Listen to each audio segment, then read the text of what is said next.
Good morning and happy Friday. It's been a minute. I hope y'all who've been watching have enjoyed our replays of our past, I think it's 104 episodes so far.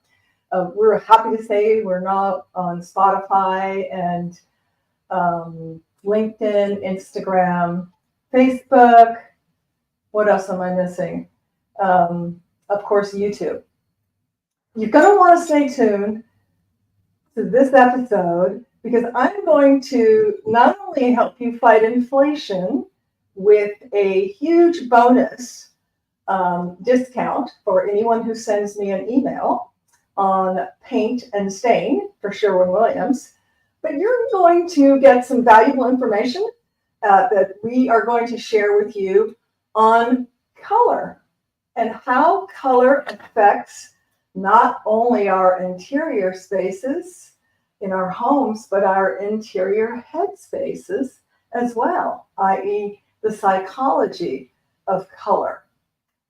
So if we haven't met, I'm Kat Troulinos, Ta-da by Kat, CEO and visionary, Next Level Staging and Design, helping you live by design. And our motto is to live in the rhythm of possibility. And I just want to, at the top of the show, put out to you all, anyone that you know who might be a good guest on our show, who has their magic mojo, juju to share, would love to talk to them. And also share with us what topics. We are open to all topics except politics and probably religion, but definitely politics. But we have had conversations regarding interior design, color, real estate, sex, you name it. So drop a note if there's a subject that you'd like us to chat about and share with you, Jeff and I, Jeff being my illustrious co-host, my miracle online of 25 years, and business partner. So without further ado, and I'm timing this from another room, but I would like to bring on Jeff at this point. Let's see. Hey, good morning. Good morning. And I love the new background with the color wheel and the ta-da. Yeah. Jeff with that. Just for today. Is it just for today? Yes, okay. It's for the color episode. For the color wheel episode. But I like the one you did earlier when we were testing. I think we should integrate that somehow. So a little background on me. Color is complicated. My clients hear me say that all the time, and which is why I've taken the time, resources and energy to get not one, not two, but 3 master certifications, which really was just so beneficial for me because the nuances of color are complicated.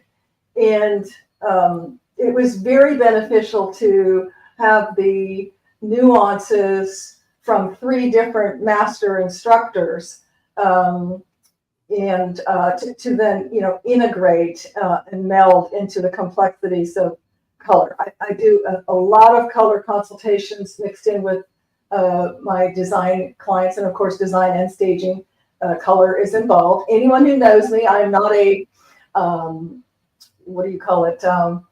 not a bowls of oatmeal, gray on gray staging professional. I love color. And I think one of the main reasons why I love color is because I am confident. In fact, the first training, Joanne Lynette Weary is, confident color system is what we were taught. And that's really says it all, because I think many of us who have an inclination, kind of a basic talent for color design, then in getting an education or a credential, it just takes that level up and really allows you to broaden your your color spectrum, no pun intended, much more. In fact, I want to start with the first slide here. I never met a color I didn't like. In fact, this is a slide from Joanne's Confident Color System. If you're out there and you want to learn more about color, I took it in person at a ICOS conference right after the conference, but I believe Joanne has those color courses also online. Excuse me. Color can be tricky when you're trying to do it online. I often have to share with clients, that I'm going to send you some renderings. If they need to have renderings, then my assistant creates renderings. If this is digital, I mean, even the cards, when you go into the paint store, the card, they've got artificial lighting. We'll talk about that later, how lighting affects color. But you can only do so much putting it digitally, printing it on paper. There are so many elements that affect color when you get into the actual home, whether it's exterior or interior. And then, of course, excuse me, based on what direction does the home face, is there foliage out there, what type of foliage, all of that, because color likes a party and it doesn't exist in a vacuum. So we have to take everything into consideration, including what I call fixed elements when we're doing the interior of the home or the exterior. If there's brick, I did one yesterday where the brick is staying. So we had to look at those various colors within the brick to make sure that we came up with something that complemented and completed the look, changing the look, completed it, but did not compete. And we'll talk about that later, how it's, one of the biggest mistakes I see a lot of flippers and investors make in choosing the wrong color temperature is usually the biggest mistake that I see. So, Jeff, before I go into this next slide, and I've edited this presentation so that, it's not geared towards staging, because I really want to talk about how color affects our emotions. Was there anything that you wanted to interject before I go to this next slide? No, go ahead. Okay. So, many people, are, excuse me, aware that, red is passionate, it's dramatic, it's energizing. You see it, of course, it gets your attention in marketing and advertising. So, that's going to create that emotion and even action. Blue, no doubt, is calming. It's relaxing, it's refreshing, it's tranquil. In fact, studies show that blue is the most liked, blue and green actually, is the most liked color for humans. And there's no surprise there. The sky is blue most of the time. The ocean is blue most of the time.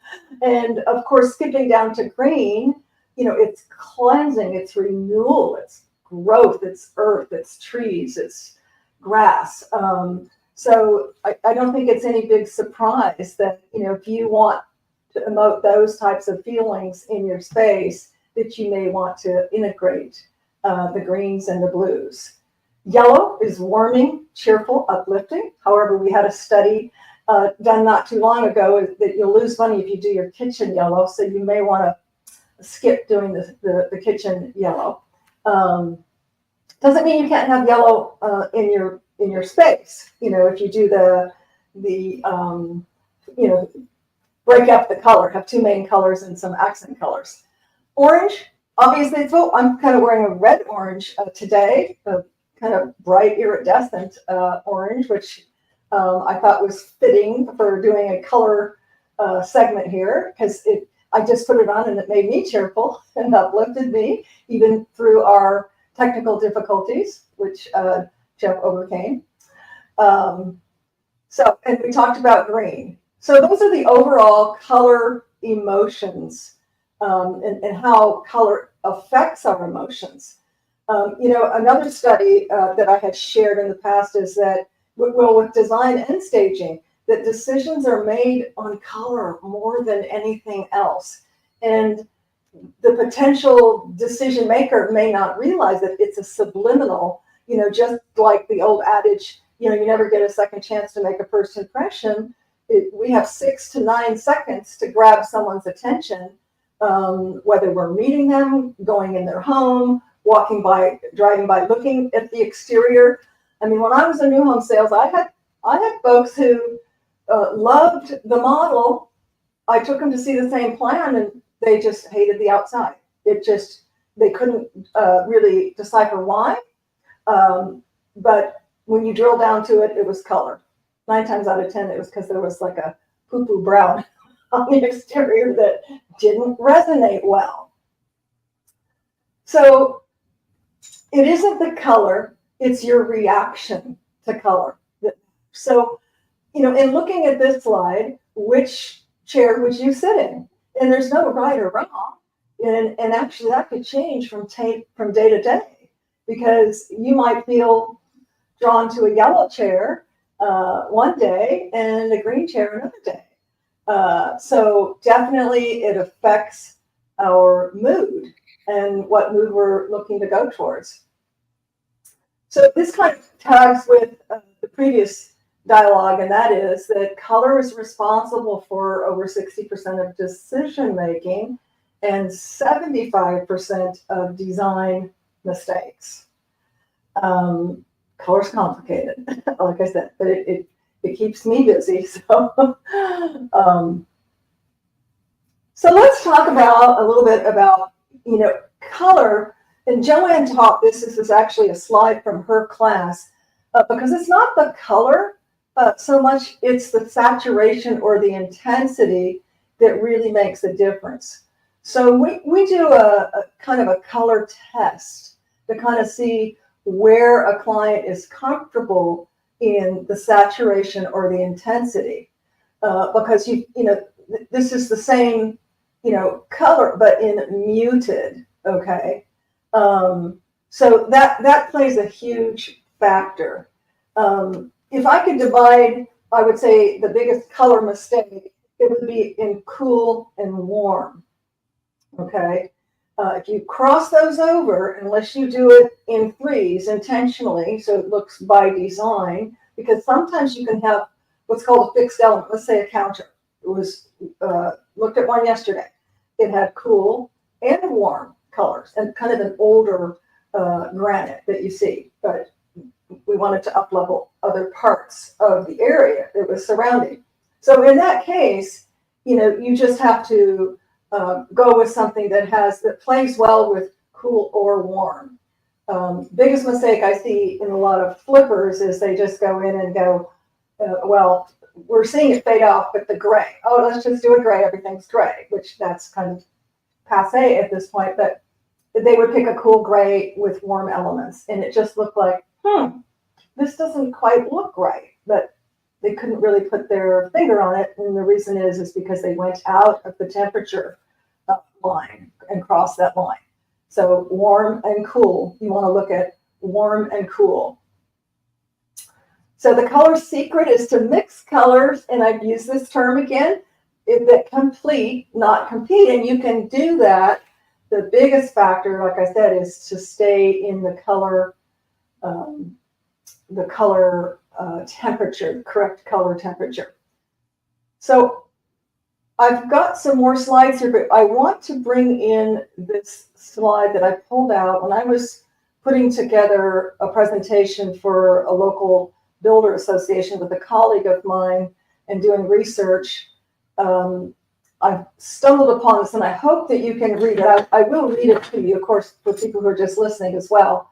But this really blew me away in terms of, if you believe, that we are all living and breathing energy and frequency, okay? And everything around us is adamant and inanimate. So this illustrates the power of color. So in comparison, sound has power. The human ear has a range of 16 to 40,000 vibrations per second. That's sound. We all know how powerful sound is in music, etc. Now let's take that in comparison to light and color. The light and color go hand in hand, and you'll hear me talk about that. That color will affect dramatically how the color plays, how it reads. So light and color are at a 500, now get this, 500 billion BPS. as opposed to up to 40,000 vibrations per second. That frequency and energy, whether you realize it or not, that's what we all are. Light and color are at 500 million vibrations per second. Well, gosh, there's no surprise then, is there, Jeff, why color is a driving factor in changing our moods and having us make decisions? Would you agree with that? Yes, as a matter of fact, that the frequency for sound has a matching color, but they're vibrating at a much different speed. So although they are one visual, one being auditory, they function similar. And the research that I've done came off rainbow music over in Australia. And I'll share this with everyone, just to kind of give you an idea. We know standard A tuning in the world right now is 440 hertz. Okay, so that means it's 440 vibration, right? Right. And hertz. When you look at how irrelevant to color of that, the A440 is in red color. And the hertz, however, it's in 400 to 484 THz. That T stands for billion. So in sense of light vibrating, the frequency is much more in sense of frequency and the beat of how fast it's vibrating compared to auditory, what we receive from the ear. But it's very comprehensive. The 7 notes that works with the colors, the transitional colors. I don't know, Kat, you want to talk a little bit about transitional colors? The same 7 main colors is also what we see in the chakra, right? 7 right. main. I'm gonna add here. Yeah, right now the okay, main colors. there you go. Yeah, and the color meanings. So there's 7 whole tones in music. So this isn't an accident. This is not coincidental. This is actually by design, right? And this is where. So Jeff, not to interrupt you, but we have color meanings here, and I've never seen one so elaborate that had the grays, blacks, white, pink, and we all know that right. Black's not a color. But what are the colors? I think it goes to the orange, doesn't it? 1, 2, 3, 4, 5, 6. What would be after orange to make the 7th color? Red, orange, yellow, green, green, blue. So orange goes to red. Well, there's red. So 1. Right. So from red goes to orange. Orange goes to yellow. Right. But I'm saying out of this chart, where are the 7 colors? The 7 colors is red, orange, yellow, green, blue, indigo, and violet. Indigo and violet. So interesting that you say that. And I think indigo and violet falls into the purple. And that's interesting that 3 colors are lumped together under purple, because in my research, violet waves carry the most, maybe that's why we love purple so much, it's our family color. Violet waves carry the most energy because they have the shortest wavelength and the highest frequency in the visible light spectrum. Never knew that. Just always, was attracted. And I mean, when I was 20, the first thing I bought with my first paycheck was a purple flocked, velvet flocked bedspread. It was like my also purple represents consciousness in the chakra. It's the top, right?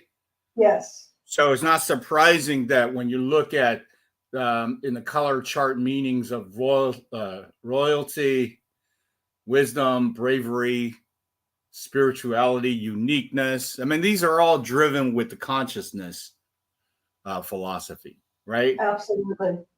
And when you look at red, which is the bottom, the first of the chakra, that what we in Qigong call the stove, the belly, right? Its passion is the confidence, the energy, the rage, the danger. Even though it says that in the color meanings, but we all know that the red is the ultimate animal instinct. All right. It is the most primitive, the sexual drive. The sex drive comes from the red. So Primal. that's the Yes. very bottom of it. It's primal. Absolutely. Yeah. I was happy to see that they included white, which obviously is purity, simplicity, neutrality. Right. But one color in my research that I pulled up, Jeff, that I thought was very interesting. And again, as I said, we don't talk about politics or religion, but Christ consciousness is not really a religion. It's a philosophy. But gold, and we have a lot of gold in our home too, don't we? And in staging and design, we use mixed metals and integrate gold as the anchor always. So in my research, I found that they stated gold is the color most utilized to symbolize divine connection, and each figure connected to Christ, including Jesus himself, has a golden halo drawn around their head to show their loyalty to Jesus during his crucifixion. Didn't know that. The most symbolic color in this painting, they're not showing a painting, but would be red, and that's going back to the red with passion. But I didn't know that about gold.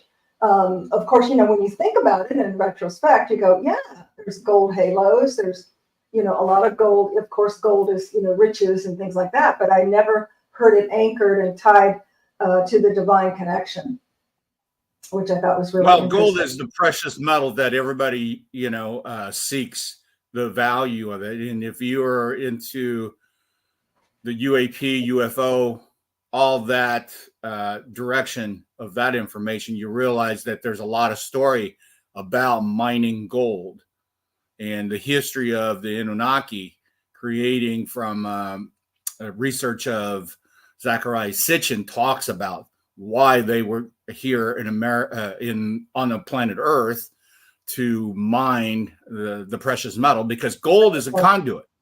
Gold is used, prevalent through our technologies, especially in transference of energy and information.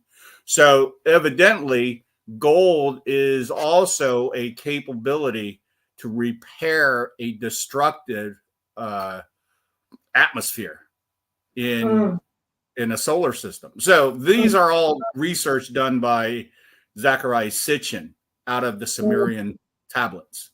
This is very far away, but I also recognize gold is an alloy. So therefore, in sense of color, it doesn't really have color. You know what I mean? It's a different energy. Well, in the metallic sense, yes. When you get into the color wheel, of course, then we talk about golds. They fall, in this realm in the color wheel, which is your oranges and your yellows, etc. Right. I think this color wheel really works sympathetically with the universe, with the chakra. I mean, if you look at also the chakra works with the rainbow, right? Yep. And the rainbow is the light that gets filtered, if you will, through the ultraviolet rays. How we look at white light. Once you filter that in certain frequencies, you'll see the 7-color divide. Yes. And there's a lot rainbow, right? When we see a rainbow, that's actually what's happening. Yeah. So there's a lot of things that goes on with the actual color, and I think there's two separate groups in regards to the metallurgy versus the primary colors that works with what we exist in: emotions, energy, frequency. The chakra of all of us, in sense of unity. Absolutely, because it is a conduit, and that's what I thought was really interesting when I pulled up this page, that they call it a color. Gold is used to symbolize the divine connection.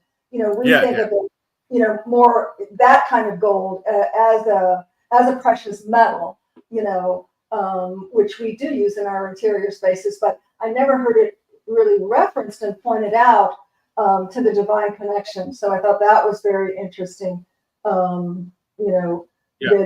Logically, it seems like it makes sense, doesn't it? If it's a conduit, absolutely. And then a conduit to the divine, absolutely, and then halo to the divine connection. I mean, right. It just makes perfect you have to look at also the ritualistic and the traditions of so many civilizations. I mean, all the way back to Egyptians. Why is it such, use of the gold, right? Yep. In regards to almost everything they have in royalty, in the pecking order of their society. And this goes all the way to South America as well. South America has a lot of gold representing.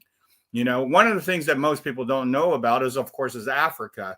Africa has a rich, so-called civilized history using metallurgy and as well as the unity of the people in their growth. What I think happens somewhere, somehow between the last several hundred years, that they start to stifle that. And that's why we don't hear much when we talk about gold, we talk about energy and so forth. You get the pyramid from Egypt, right? You get also the pyramid down in the south, but nobody ever talks about anything else in regards to the energy of it. But there, make no bones, all 7 continents has pyramids, and they all generate energy. That is the purpose of it. And it aligns. Yeah, and we can harness that energy because we are co-creators with Source. We're going to skip to something a little more pragmatic here now with this next slide. If you're looking to sell or dwell and up-level your space, this one was done actually, just a couple of years ago. Many of you may have the Judge's molding with, outdated coloring. So you want to neutralize. Many people know that. It doesn't have to be stark white. I think a lot of people are getting really tired that, just everything is just white, which even white can be complicated. I had a client not too long ago say, yeah, I need help with this room and that room and that room, but the rest of the house is going to be all white, so I'm good with that. I said, do you know how many shades and color temperatures of white there are? We might want to start with that. So, but definitely this is an obvious one that we can neutralize, which is exactly what we did to get this whole house sold. We updated it with some on-trend furnishings. And just a quick little tip for you homeowners, when you've got the Judge's molding, we've got it, I don't know if you can see it back here. Yeah, right here. So just rather than rip it off, then you've got to repair the whole wall and re-plaster it, etc. Just paint it all the same color and it will disappear. And so that's your first handy tip for the day. This is the same home. Again, just dated, beautiful, beautiful home, picture windows, lots of molding, etc. But just dated and not really warranting the 1.4 million that it was asking for. This is one of my favorite pictures because it's in Barb Schwartz's book, Staging the World, at the top of one chapter. So if you're interested in staging, want to hear about 100 different staging professionals' backstories, pick that up on Amazon, Staging the World. But yeah, so this just made, as you can see, taking down the drapes, heavy drapes, and swapping it out with something more contemporary. Even though, the counters are still, not the most updated, but that's not what you look at, when the power of paint and staging is just incredible. So another little tip on color is you want to triangulate. I love that word. Color, you want to create a triangle. So what does that mean? North, south, east, west. We won't go into the function, power, skyline, but basically you want to, it keeps your eye moving. So if you walk in and there's just a heavy floral on the coffee table and no other color, you're shrinking the room. Your eye goes to the coffee table. So you want to triangulate at least in 3 directions, your function, your power, and possibly your skyline, to illuminate the space and make it look larger. I can't even read this. I think this is talking about putting color in different angles. Now, my taste, I think this is a bit much, but the illustration is to really have your color at least 3 places, so it looks intentional. If not, it looks like you have too much color and you kind of just did it haphazardly. So this is just reiterating, you don't want to use a chair rail as an accent. That will date. Accent walls are dated. It can date the space. Now, this could be, a fun teenage room. I think it wouldn't be too bad with the black and the pink for a teenage room. But you can't see too much because of my beautiful angel wings. But this is an actual accent wall. The rest of it is, I think it's gossamer veil. But it's not, it's not a drastic shade. So it kind of frames my desk and where I do my podcasts. So it's not like, if that's the first thing you notice when you walk in a room, it's probably too much. Oh, well, we're going to have a door prize, but it's not time for that yet. And actually, it's not a door prize. Each and every one of you will receive this if you stay tuned to hear how to get it. And I'll tell you what it is in a minute. So I'm going to just briefly, and then Jeff, I'll take it to you. I want to talk about green and what color means spirituality. So blue, no surprise, represents trustworthiness, peace, calm, serenity, stability, love, energy. I'm sorry, I'm skipping. Red is love and energy. Danger, as you mentioned, Jeff, and aggression. Yellow is happiness, energy, optimism. If you're feeling down, put on a yellow shirt or a yellow hat. It'll make you feel happier. Green, no surprise here, is nature. It's growth. It's harmony. It's peace, which is part of what inspired me to create Cat's Eye and Decor, where we create custom biophilic. I wish I had a sample. I don't. It's in the car or hanging on my wall. But I source preserved mosses from all over the world and create wall decor as well as table decor. Our most recent was a huge, which I have one on my table, and I made 2 for clients, and it's they had a huge table, 72-inch round bowl with bun moss, just exquisite. And they've done studies, and it's proven that whether it's preserved, which this is preserved, so good news is there's zero maintenance, or not, it has a calming effect. It lowers your blood pressure. It calms you. It gives you a feeling of peace. And I just love the fact of, bringing the outdoors in. So many of us, have to spend so much time inside, especially those of us in Houston. And I love my air conditioning. So in between going to my hot warehouse. Hey, Adriana, she's in the hot warehouse today. So bless you, Adriana. So yes, it brings the outdoors in, and it's like your home is giving you a big hug.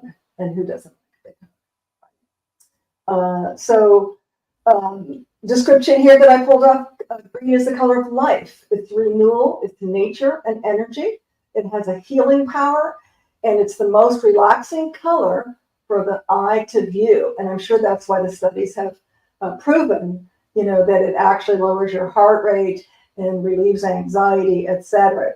Right here. Helps alleviate anxiety, depression, and nervousness.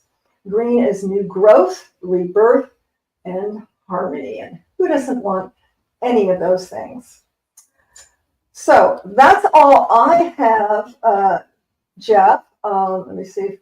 Yeah, that's all I have before and we're right at about 34 minutes. So before I announce how our viewers can receive this door prize, and it's not, luck of the draw, you all will, all those who are listening and do what I say to do. So any final thoughts, Jeff, that you wanted to share?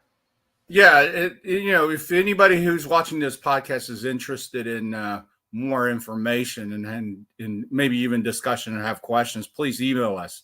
or drop us a message on YouTube. It's on under the live tab. Yep, I've got my card right here. Yeah. If you want a free consultation, I'm sorry, a free discovery call to set up a consultation, whether it's on-site or not, Set Out by Cat is full service color staging and design. And then also, if you or someone you know think would be a good candidate for our show, we are looking to interview guests to see if we're a good fit. And I love sharing platforms with folks, of all types of businesses and ventures, and especially solopreneurs. I love to share and lift them up. So, and again, let us know if there's something, a topic that you would like us to talk about. And again, we'll talk about just almost anything except for politics. Okay, so let me add one more thing to this. Like I said, the color is vibrating faster than the frequency that you hear in music. Although they have correlations of the two, you have to recognize that your brain can process this similar to how you would feel when you're hearing a song. And when you want to incorporate the maximum use of the color in the sound, this is what we do in my house. We have a certain color that brings a certain calmness into the master bedroom. We have a frequency piped into a stereo sound behind the headboard that brings it down to a certain relaxation frequency. These are all very applicable and can be designed for your home for next level living, right? Yes, So, and I'm glad you mentioned that, Jeff, because I failed to mention that when we custom create our biophilic pieces, that it is done while playing the 432 hertz in the room. Yeah, we just so everybody knows, we work on a lot of projects. Like I'm writing a book that is also infused with frequency and color. Well, I think everything we do is. Yeah, we do this consciously by design so we can offer this, because if you recognize, if you just arbitrarily throwing in combinations and not really pay attention to, it's very confusing. It's not harmonizing in the message you're trying to get across or the intentions you're trying to get across. And we're very much aware that when we put out something, that we want to make sure that the intentions are met and the results are optimal. So with that being said, that there is a lot of information in regards to frequency and color, frequency and auditory, and how it affects you. And with that being said, I mean, we could do this for 2 hours, but we could, and we'll do a follow-up if y'all want to. We've got a plethora of information and knowledge on all levels of this, but we would love to hear from you. So please share, comment, and thank you for taking time out of your day to be a part of our day. And I just wish for you to live by design and live in color, any color. Pick the color. Until next time, have a fabulous weekend and go out and make it a great day. Bye, Jeff. Bye, everybody. Bye, everybody.